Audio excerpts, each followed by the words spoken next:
Before ETC got involved, the European Travel Commission, I was contacted by somebody called Brigitte, who is with the University of Surrey. She's head of tourism and hospitality and so on.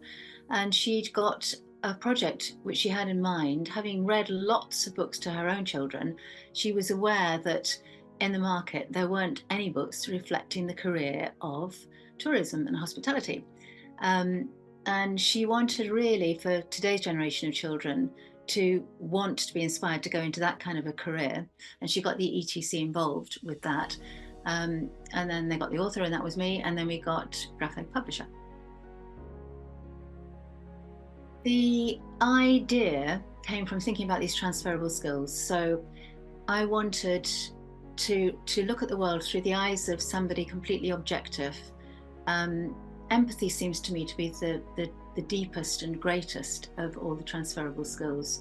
It's something that not everybody has, and I think the world would be a better place if there was an awful lot more empathy around. So that was my passionate start. So I chose aliens. And I thought 12-year-old twins was a good idea because we have a boy and we have a girl, which means that readers can identify with either or both. 12 is good, they're sort of a bit grown up and able to get around and everything, probably got the facility to learn quite quickly. So that's why I went for 12-year-old twins. The place that inspired the setting was Gibraltar, which I love. I've been to quite a few times now. And I wanted to fictionalize it though. I didn't want it to be a set place, so I've called it Albregat, and it's not totally based on Gibraltar, it's based on my imaginative Albregat. Yeah.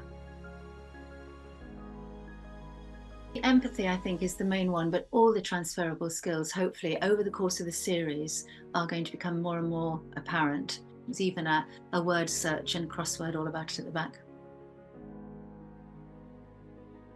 So Sevent is the planet where they came from. It's much more homogeneous. So on Earth, they notice all the differences in people, in skin color, and every aspect of people's appearance, including their clothes and, you know, their height, their shape, their hair color, all the rest of it. They really, really notice that. They all wear the same clothes. It's made from this black trope plant that they have on Sevent.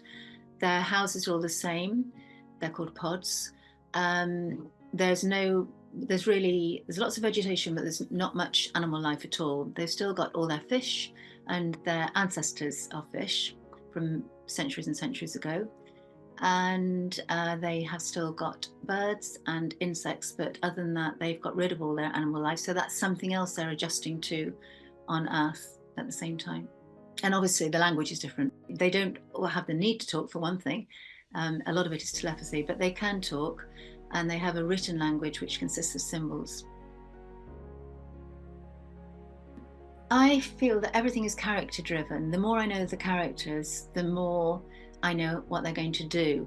So I have to see what they're going to do in order to know what they're going to do. So I kind of write the book and then write the book. But I always leave myself with something at the end of any writing period of time. And I always do it in capitals. And I know that that will take me forward to the next day because it's just ideas.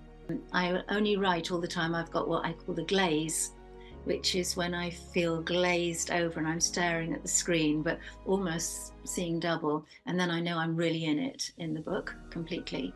And the moment that glaze has fallen from my eyes, then I know that my most creative time is done.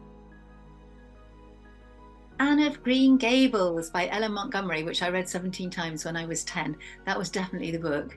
I think it probably is in at least one of my characters in every book I've ever written, and there've been a lot of them, because she was very, very wordy and gregarious and full of imagination.